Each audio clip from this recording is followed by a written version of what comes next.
नमस्कार। मैं ऋतु रेड्डी राम लक्ष्मण परशुराम के 5वें सरलार्थ को लेकर आई हूँ। अब यहाँ जो लक्ष्मण है वो परशुराम से कह रहे हैं कि तुम तो कालू हाक जनु लावा।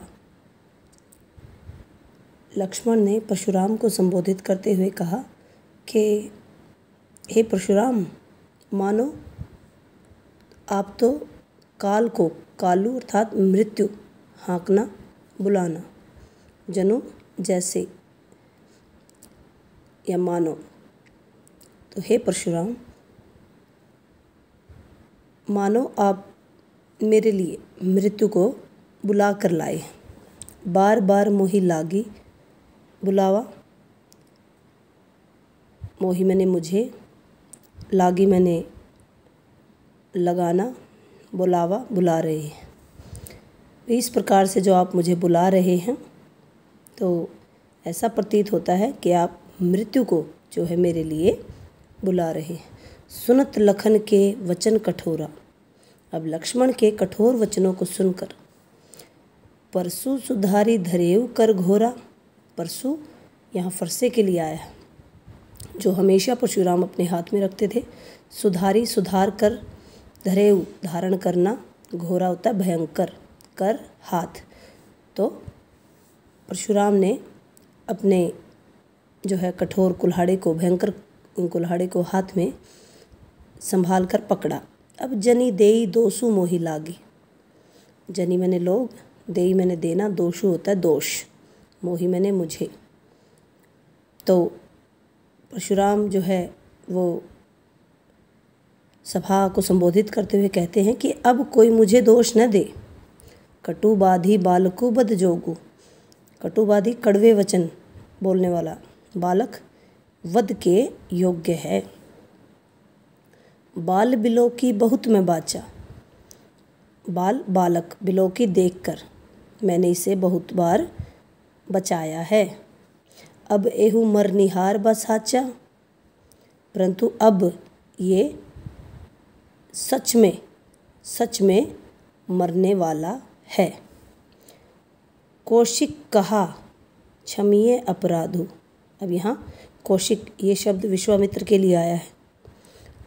तो विश्वामित्र जो है वो परशुराम से कहते हैं कि हे मुनि, इसके अपराध को अक्षमा कीजिए। बाल दोष गुण गणहीन साधु। जो बालक के दोष हैं और अवगुण हैं उनको साधु नहीं गिनती। खर कुठार में अकरुण को ही।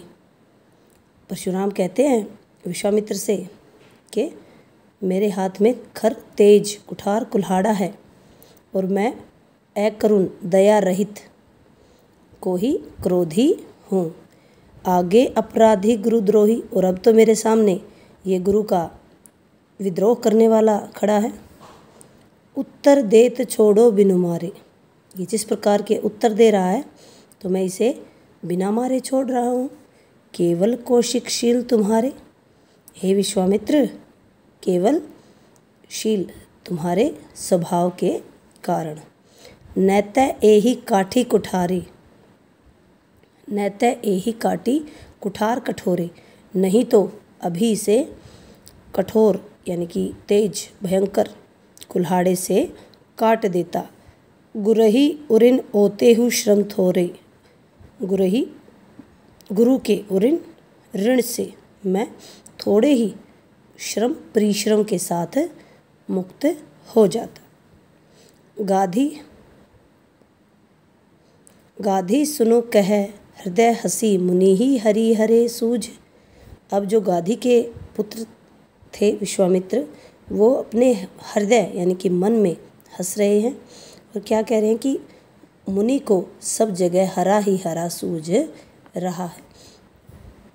अहमै खांड न उख में अजू न बूझ अबूझ। अहमै लोहे से बना, लोहे से बना। उख में, ऊख अर्थात ईख, ईख से बनी। तो इस पंक्ति के माध्यम से जो विश्वामित्र हैं वो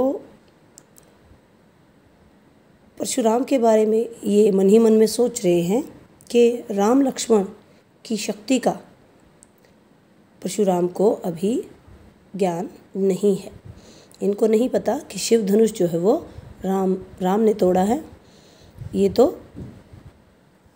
जो है गन्ने लोहे से बना जो इतना कठोर जो शिव धनुष, लोहे से बने शिव धनुष को राम लक्ष्मण ने गन्ने से बनी खांड की भांति नष्ट कर दिया है। तो इस बात का ज्ञान जो है परशुराम को अभी नहीं है। तो इस प्रकार से जो 5वां सरलार्थ है हमारा, ये यहाँ समाप्त होता है। आशा है आप सबको समझ आया होगा।